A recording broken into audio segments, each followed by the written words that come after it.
All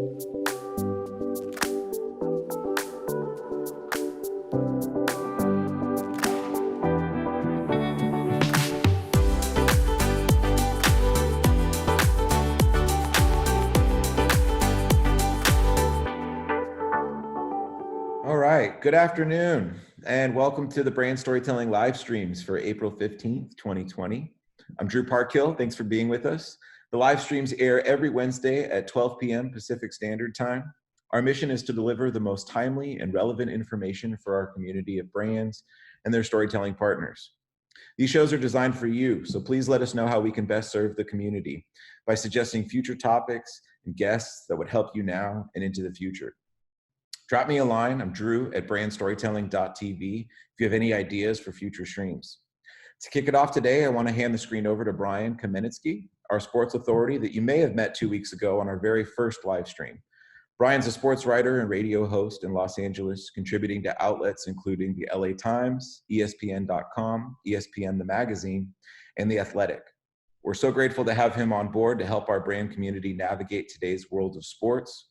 I'll pass it over to you, Brian. Take it away. All right, thanks to everybody for joining. We're going to introduce our panelists for today, and at least my bottom left-hand corner is Marc Patterson. He's the co-founder and CEO of Connected Realm, a socially conscious media publishing company. And for, I think, a particular interest for today's conversation, he also heads up esports and gaming for the LA Venture Association. So Marc, thanks for coming on. Thanks, Brian. And then John Carle is the VP of Strategy and Business Development at Ben. He focuses on helping brands navigate the influencer marketing space using Ben's AI and data platforms. Thanks, Ben, for coming on. Or thanks, John, for coming on behalf of Ben. This is going to be really tricky because A, it says that right there on your shirt, and also that's my oldest son's name is Ben. So, well, thank you for having me. So. Yeah. The topic today that we really want to dive into is esports. And this to me is just a fascinating space. It was fascinating before the pandemic broke out and has only become more so because the level of interest has, I think, jumped up significantly in it. But we wanted to encourage anybody in the room, anybody watching, to leave a lot of questions. I know I have a lot of questions.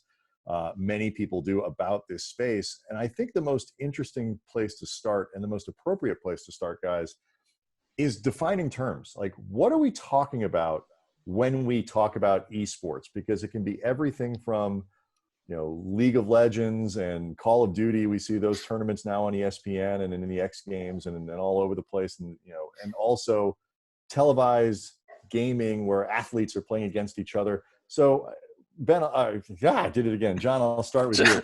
How do we define the terms? When we're talking about esports, what exactly does that mean?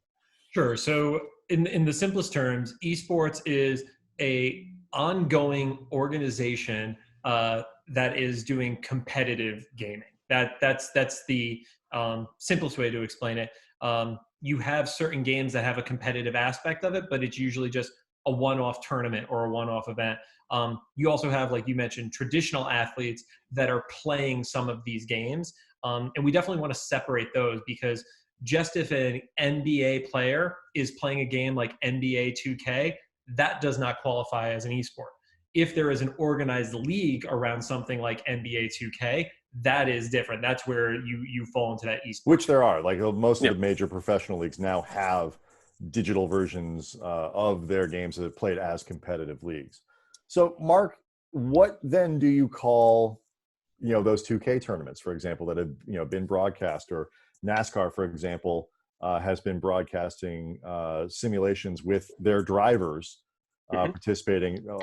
Over 1 million people tuned in on Fox and FS1 this last weekend to watch this simulated race. Pretty good number. What exactly does that qualify as then?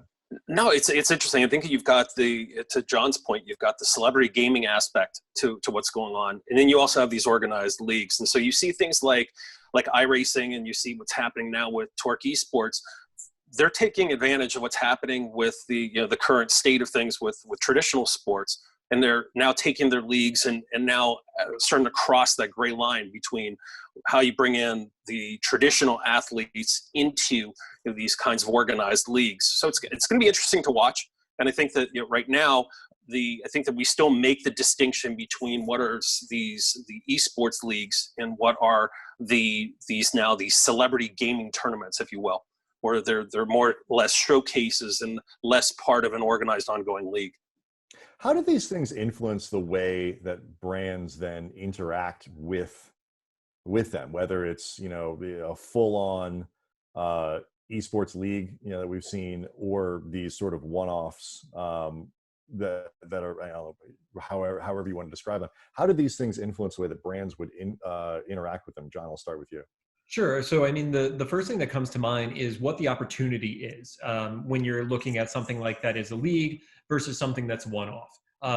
When looking at how our brand relationships work from Brand and Entertainment Network, we're looking at being able to fulfill certain metrics on campaigns. The simplest of those being views, especially if it's a live tournament or something of that nature. It's going to be concurrent viewers. If you have a one-off, it is much harder, regardless of AI or human experts, to be able to come up with that number. But if you have historical data looking at past tournaments from previous seasons of any of these leagues, you're able to get better and more accurate predictions in something that you could fulfill against. If for some reason ESPN did a Twitch stream of this NASCAR race, they wouldn't really be able to say how many people can we expect to view this content, versus if League of Legends is doing their next season, you're going to have a really strong idea of how many concurrent viewers we should expect as the season progresses. And that's interesting. You note that just because, the numbers I mentioned the numbers for the NASCAR simulation, the numbers for the televised NBA 2K tournament that we've seen on ESPN with the athletes playing against other athletes drew, I think it was about 385,000, which, relatively small compared to what people thought. And that's through like a Nielsen rating. Right. So with that in mind, then how do you kind of navigate the uncertainty, I guess, of these potential opportunities that are popping up because sports are shut down, while trying to, I guess, sort of maximize the visibility that you're looking for? I think it's important to take a look at, with brands that are more galvanized in traditional sports. I think that what's happening now with esports and with gaming is this is becoming another element of their digital strategy. And so what you're seeing now is there's an increased sensitivity now and an increased vulnerability, as you have professional athletes that are crossing over and raising their visibility through gaming.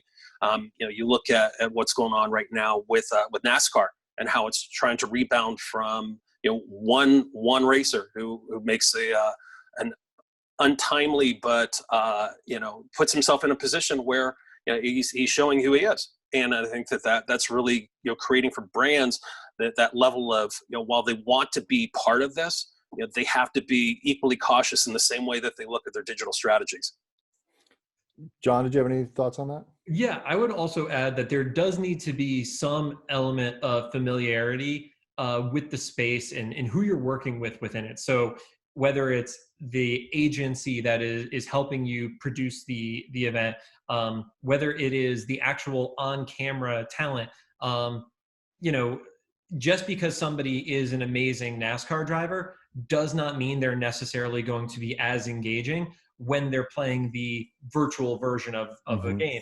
For the most part, we aren't seeing NASCAR drivers on a track in the same manner. They're not talking to the viewer, versus if you look at what is a major component of the esports world and just gaming and streaming in general, it is getting those personalities out, or at least the excitement of what's happening. And sometimes that isn't always going to translate to somebody who hasn't been doing it for a while. Some of the cringiest streams you could ever see are a first-time streamer. You very rarely have somebody who's going to knock it out of the park their first time on a live stream. And it's interesting, the athletes themselves within esports, like they remind me from the conversations we had leading up to this and other things, of those kind of the NASCAR, the X Games athletes, whatever, very marketing of themselves. They take sponsorships, they do all these things.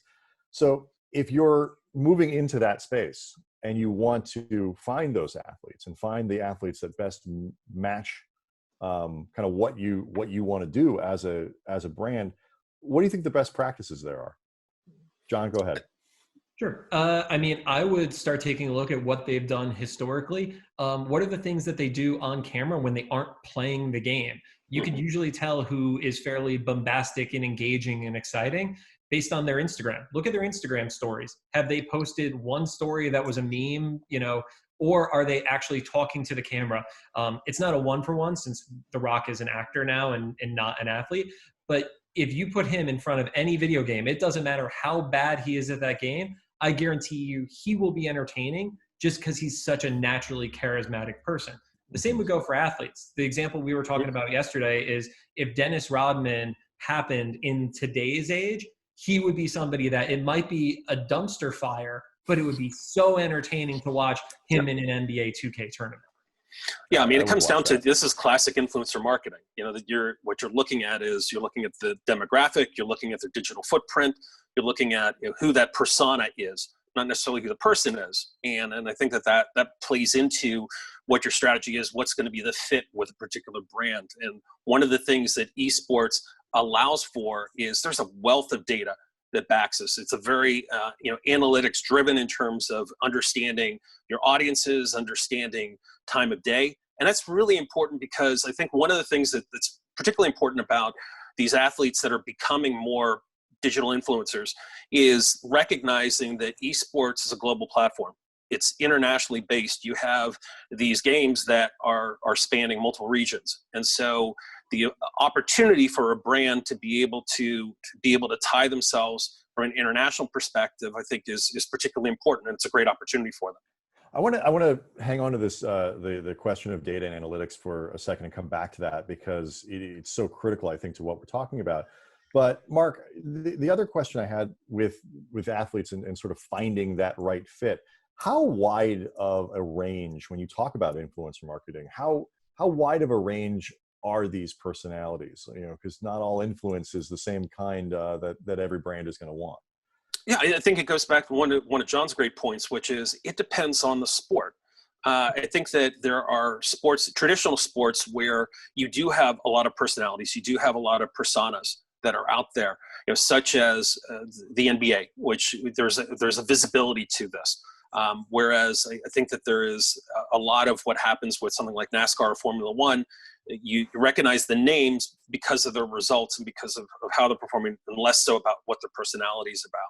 And so I think that brands have to look at what do they want to be identified to in terms of the sport first, and then look at the personalities that actually fit into that. So it could be a very wide range depending on what the objective is.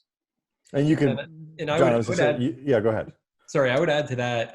One thing that I have always held in the, almost the decade of being in the influencer marketplace, not all views are equal. And that can be seen in a lot of different ways. You could have somebody who is constantly getting millions of views, but they might not have an engaged audience. They're a viral personality. And while it's fun to watch them, you might not actually be engaged with them. The trick is, and maybe trick isn't the right word, but the sweet spot is finding what is the combination of viewership and engagement and actually having affinity. Because if you have those three things, that's when you could start to really make an impact. Mm-hmm. But if you're going to somebody just because they're getting strong numbers in terms of views, but nothing else is really following that trend with them, then that's probably not the person you're looking at, whether it's influencer marketing, esports marketing, etc. We have a question here from Louis Timchak, who kind of gets back into this data question and what John, sort of what you were referencing there. Are brands transacting on AMA, which is average minute audience for live, or concurrence still the standard? So that's one question, but then expanding that out, you were talking about data and the types of data that's useful. So maybe start with this question, but then let's kind of broaden that conversation to what type of data brands really should be looking for when they make these choices. Right. Well, with live content, the standard right now that a lot of people are paying based off of is concurrence, and finding out what your peak concurrents are as well as your average concurrence, and then also the average minutes of watch time. Those are the three main ones that we're seeing right now, and that we've been able to have brands be excited about from a pricing model that makes a lot of sense for an ROI perspective, and that the creator community is also in favor of. That sometimes can be the challenge when the brand side is very focused on certain metrics and trying to pay based off of those, and the creator community on the other side has their own perspective. And where do we find that sweet spot that both groups are happy with what they're getting as an ROI? And I think that applies to general influencer marketing as well as what's going to happen in this esports realm as well. But do you find, I mean, John, to that point, do you find that are brands prioritizing the sport over the influencer or the personality within the sport? I mean, what are they looking for first in terms of what they're looking for making an investment? It sometimes depends on the brand. If a brand is venturing into something for the first time, it may be the argument of this is a new way to reach a demo that you've been trying to hit. There are other ones that, when we're working with the brand themselves, that is the esports organization, it's a little more of who are the people that are going to help draw the right attention into it. So I've been able to luckily see it from both perspectives. Mm-hmm. Makes sense. Marc, are there, on this question of data and what matters and what's important, what do you see as sort of the big touch points there? I think that there's a couple of proof points that, there's certainly, I think that the benefit with esports is that you have much more of a controlled environment than, a traditional type of advertising or taking a digital platform. What are you going to be doing in Twitter? Well, you can actually get more concrete metrics about what's happening from a performance perspective. I think it still comes back to looking at demographics and understanding that there are still at the core of esports and gaming in general, there are core demographics that you got to be looking towards. Mm-hmm. And those aren't changing, even though, we do have this kind of mainstreaming that's happening within esports with having a broader audience that's coming in. I think longer term, you still need to go back to what are the cores that are really resonating with esports. What is that core, do you think? I think that, the numbers that keep coming up is the 21 to 35. Mm-hmm. That's sort of like you've got the gamers, obviously, that are in their teens, that are galvanized towards the games. But the demographic that is getting the most attention right now is 21 to 35 because that is who the traditional sports want to galvanize towards, because that gives them obviously it's the huge amount of potential revenue from there and viewership. But that's also a group that has generationally now is more accepting or more aware of what esports is about because they can relate to the games. Yeah, and I would say it does start to split out a little bit depending on what game you're talking about. Absolutely. You look at something like League of Legends. League of Legends has a massive domestic audience, but a massive worldwide audience. There are certain games that may not do as well internationally based on the kind of content that it is. Madden, as an example, is a very US-centric audience because it's US football. When you start to move into international territories, US football isn't as popular there. So it makes sense that something like FIFA would explode internationally versus Madden, which is going to still do well, but not to the level of FIFA outside of the US. So it's a matter of targeting, again, back to the demographic you're aiming for, because theoretically who is interested in football, whether it's the digital version or the live version. How much overlap is there in those two audiences? Can you be fairly sure that if we're going to target something towards Madden, that we're getting at least a good cross-section of traditional football fans? That one is a little more challenging, just given that when you're looking at something like TV ratings, you don't get unique viewership. Like you don't have a pixel on every single one of those people, which is something you can get in digital reporting, which is what makes digital reporting in a lot of cases more exciting because you know more about the individual as opposed to just a representative size. So it would make sense that there's definitely a crossover. unfortunately, at the moment, there's not as strong of a way to track it, I would say. It's more anecdotal still at this point. Mhm. Interesting question from Rich Beeman that fits in, I think, into this topic. How does mobile gaming and female gamers, in terms of this demographic, how does this fit into the esports brand matrix and the growth of the industry? Mark, you want to start with that one? Well, I think that diversity is certainly something that has been sought after with esports long before what the current state of things have been. And I think that there's certainly right now a lot of attention being paid to mobile gaming simply because the platforms have matured. And I think that you now have behaviorally people are paying much more attention to looking for alternatives of ways to engage. But I think that you're going to still see. I still believe that the core esports and what we see there in terms of platforms is still going to outpace what's happening with mobile gaming, at least in the short term. And I think that if we're looking at it from an advertiser's perspective, there's much more opportunity for them in esports right now than there is for them on mobile gaming platforms.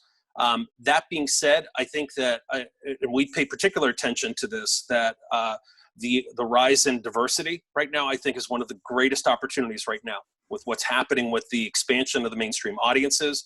I think the attention that's being paid because of, now you've got from a celebrity and from an athlete, a traditional athlete perspective, their engagement with platforms, I think, is raising awareness to a wider audience. And I think that if we can see those fan bases gravitate to this, I think that there's going to be the end result's going to be a much more diverse appreciation and engagement on these sports from a gaming perspective.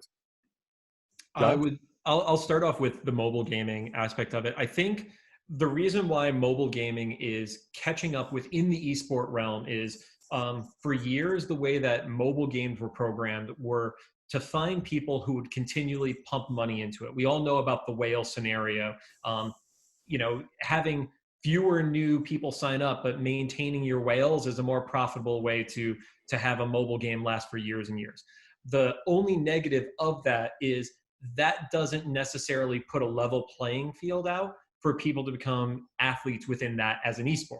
So certain games definitely lend themselves to that. The fact that you can play Fortnite mobily, I mean, is that going to be competitive against somebody who's playing on a PC? Arguably not, because you lose a level of control with it.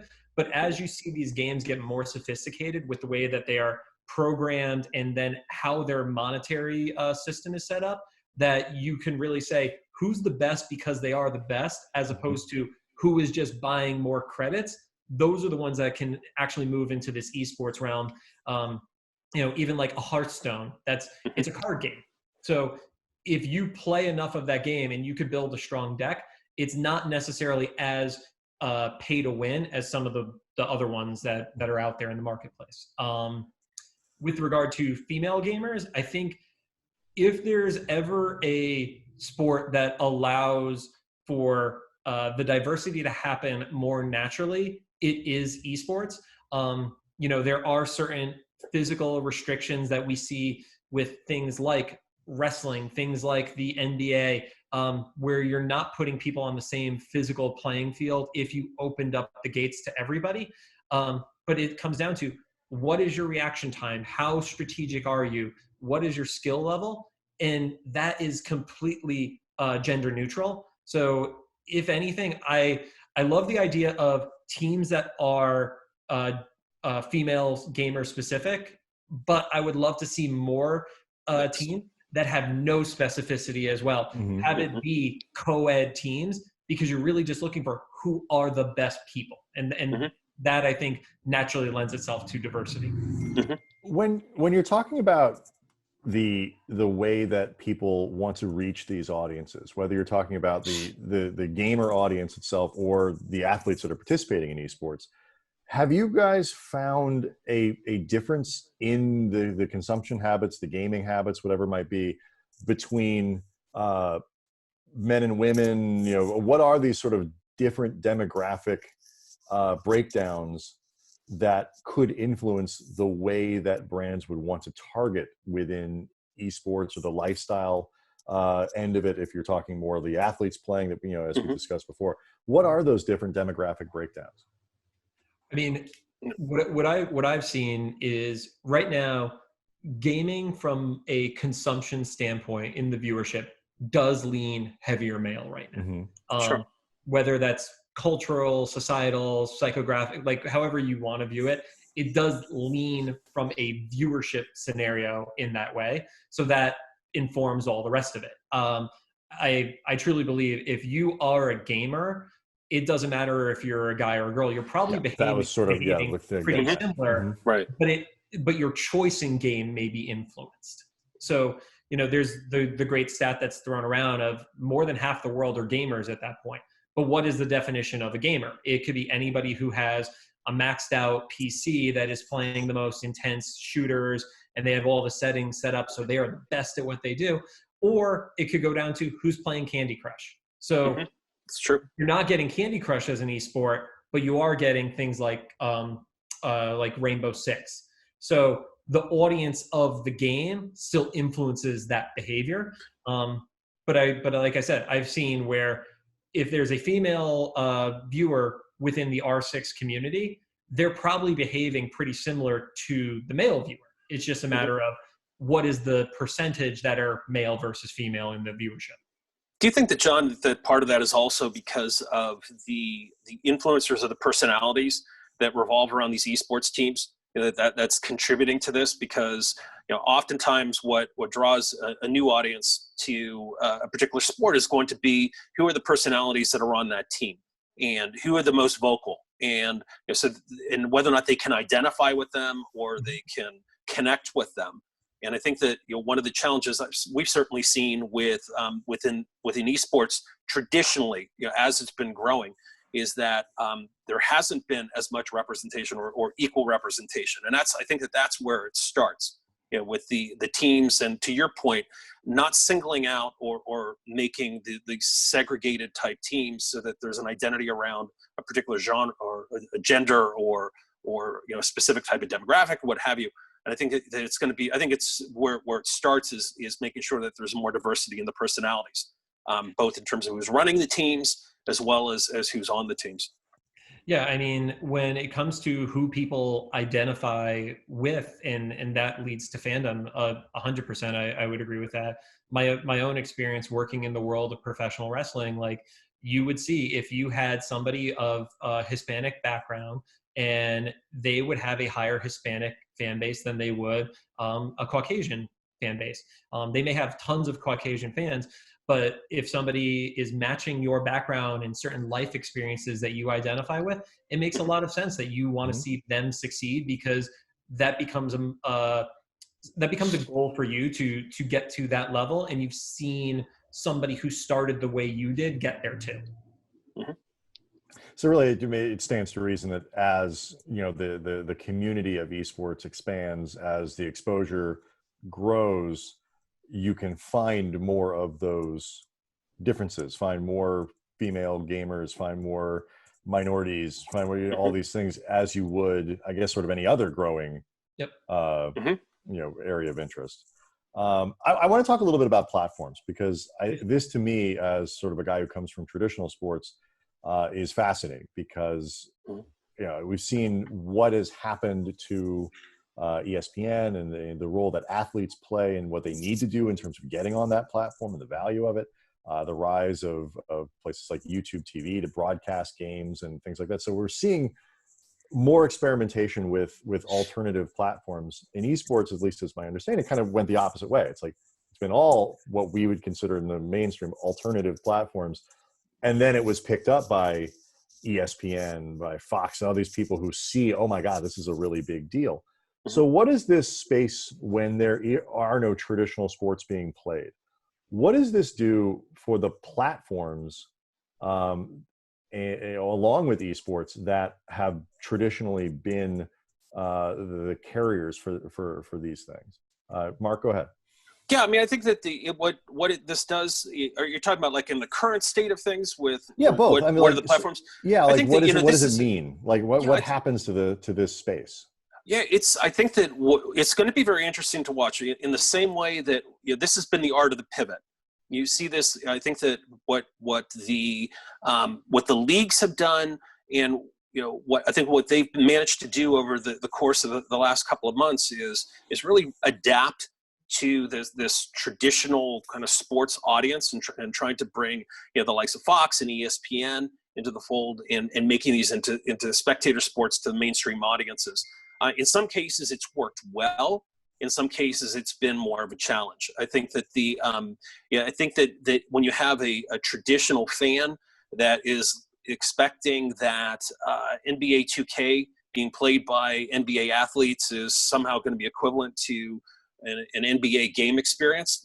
No, it's not that. It's a different experience. And you see the same thing happening with Formula One, with what's happening with iRacing, what's happening with Torque Esports. And I think that what you're seeing is that that fans are engaged, but as soon as they take a look at this as a different experience, that makes it a lot easier for them.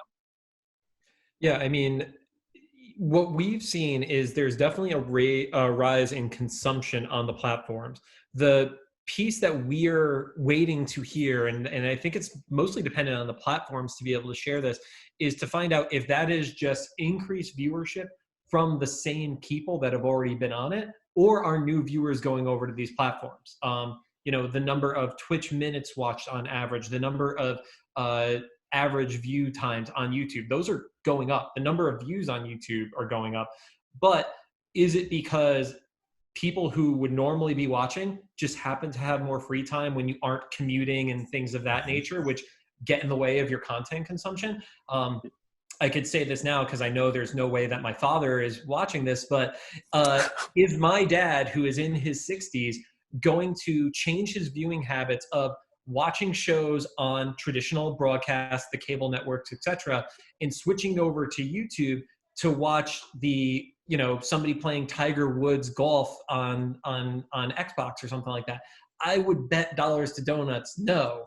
So I think the data that doesn't exist yet, or if it does exist, it isn't being shared all the way, is how many people are jumping to the disruptor platforms. Mm-hmm. And how many are viewers versus engaged in the actual games themselves. Yep.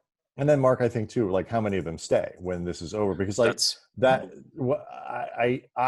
my suspicion, and just a guess, that there will be interest in more of sort of the traditional sports, the digital version of the traditional sports being played by athletes being played.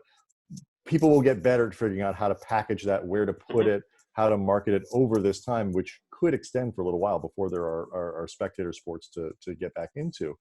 I don't know how lasting a trend that becomes once the real games come back. I wonder if that becomes nichier, as opposed to a rise in the viewership of esports, and then you wonder if it's because of the reasons that John's mentioning. Like those are they related at all in terms of what we're seeing now? I think somewhat. I think that what you're going to see is it's still going to come down to segmentation. There are right now, I think that to John's point, I think that you see a strengthening of viewership and consumption within the demographics that esports was already appealing to. So you see that strengthen because you have less quote unquote distractions for people, and they're more focused on this. I think what's going to be really interesting to watch with traditional sports is how they take what they've learned either through the experimentation or as brands are experimenting in these platforms as well. How much that drives their sponsors and these advertisers to really look at more of a balance between investment in esports and tournaments and so forth versus traditional sports. I think the other thing that I also, certainly coming from a background of working with the Olympic Games, there's no question that the digital strategy that broadcasters are looking at right now is becoming much more diversified and recognizing that these platforms and the commentators or casters that are involved in these platforms actually appeal to a specific demographic that these broadcasters want to bring into something like the Olympic Games. I think you're going to see a different Olympic Games than what was planned for this year come next year, because a lot of these platforms are showing that you can draw audiences if you can adapt these experiences, these particular sports into these platforms. So I think it's going to be, it'll be interesting to watch. Mark, you're talking about basically, as opposed to the NBA trying to adapt their product to a digital space by putting on 2K or NASCAR doing that, or FIFA, MLS doing it with their brand. You're talking about a little bit almost the opposite, where you're applying a sensibility of the gaming world and the esports world to more traditional sports to draw some of that audience in.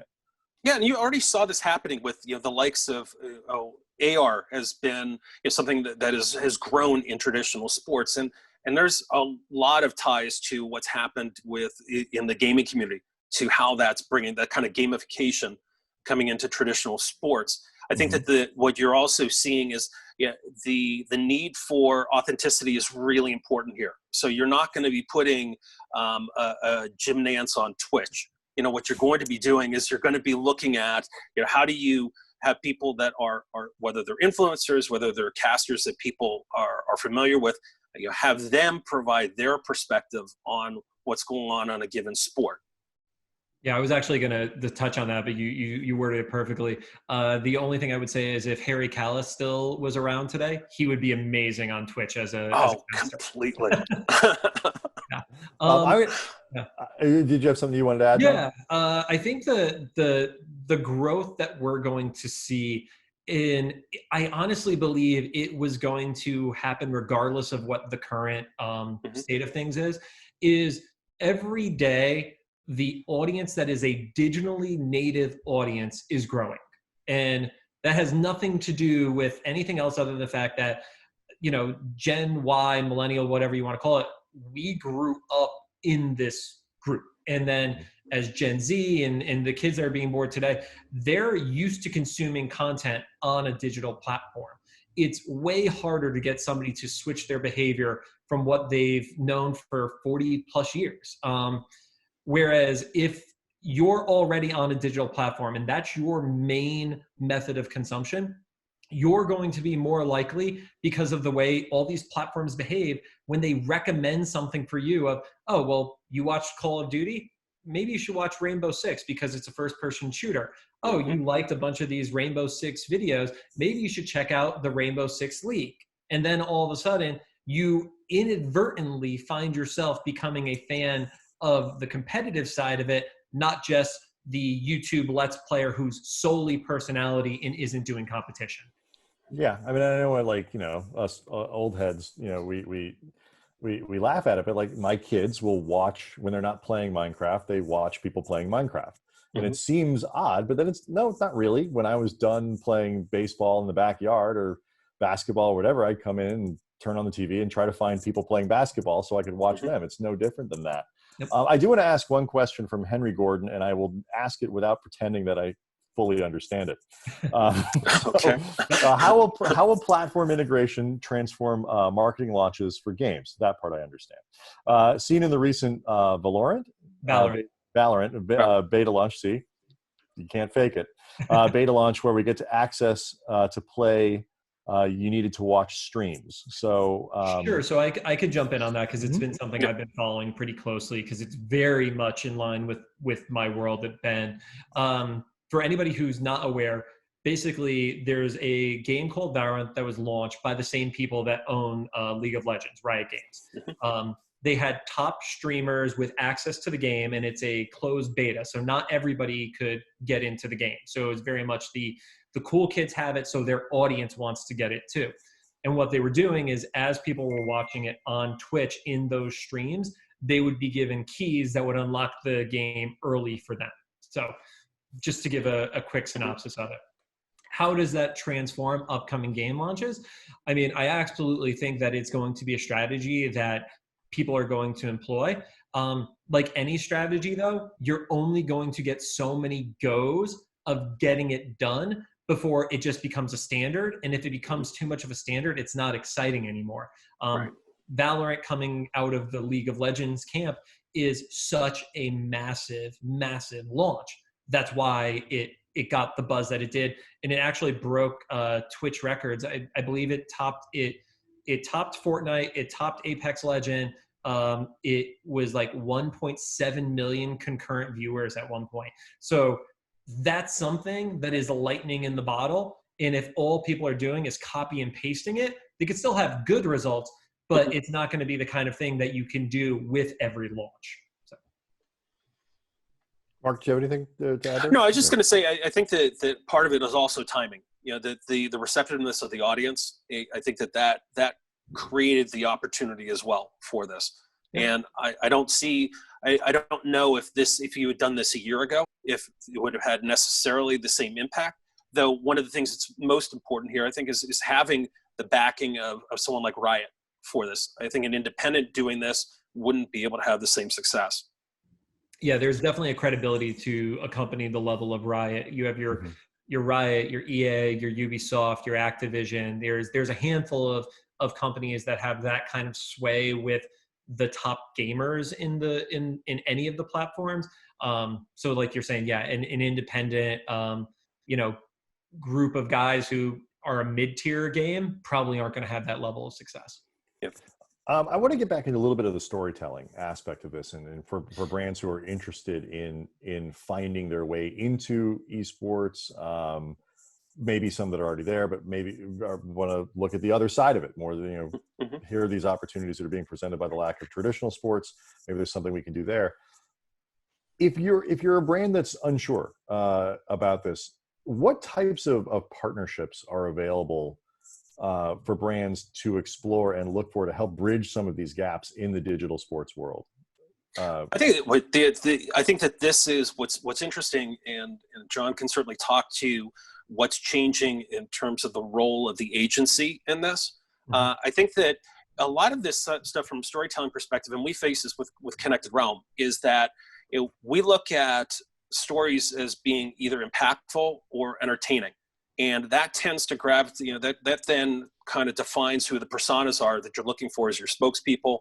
You're looking for the people who are actually going to convey the message. And, from that perspective, I think that, as you're looking at influencer marketing teams, or you're looking at agencies, they have to understand that esports is different than traditional sports. While they may have the same name in terms of what the sport is, it is vastly different. How you engage from a digital perspective, your digital, looking at all platforms, is different in going into esports.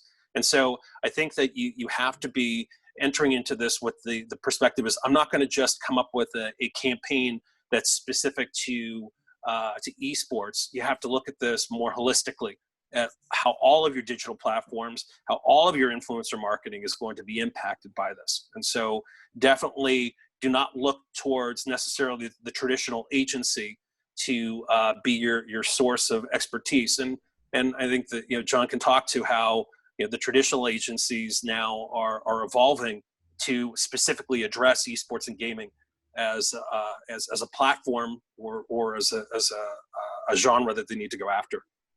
Yeah, I mean, we've seen this in influencer marketing since the beginning, where you had people who got in early with an understanding of the platform and then the understanding of the content. There are going to be people who are just flat out in the community, which can make them more qualified than somebody who has years and years of experience, but has never actually invested themselves in this kind of a community. That's something that we've seen. For example, I am not valuable in a beauty meeting. That is just something that I can work with strategy and guide a team on that, but I'm never going to be the one who comes up with how to launch your makeup brand. That's just not me.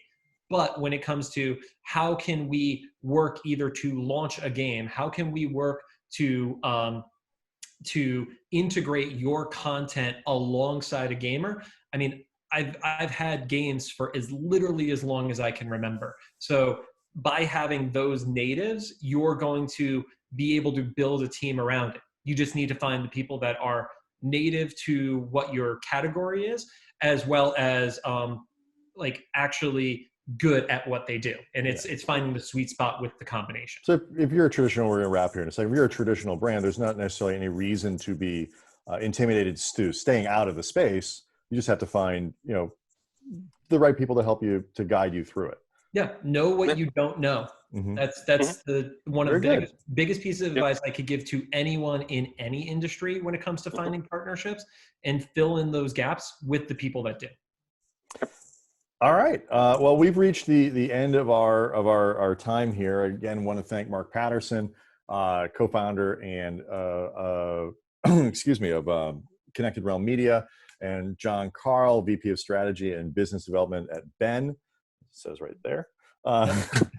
But thanks so much for coming on. Appreciate it, and thank you for all the great questions. And looking forward to the next panel that we get to put together. Awesome. Andrew? Thank you guys so much. Thank you, everybody. Thanks, Brian. Appreciate that.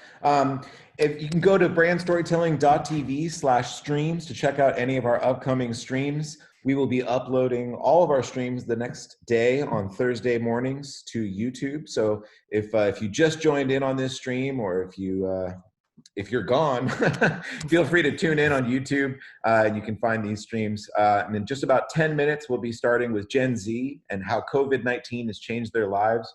We'll have Chris Stefanek from Wattpad presenting some research, John Gates, VP Content Director, Digitas North America, as well as Ava McCartney, who's Director of Content Marketing at Tinder. Thanks so much, Marc, John, Brian, appreciate it, and I'll see you around soon. Great. Thanks, guys. Drew. Thanks, everyone. Guys. Bye.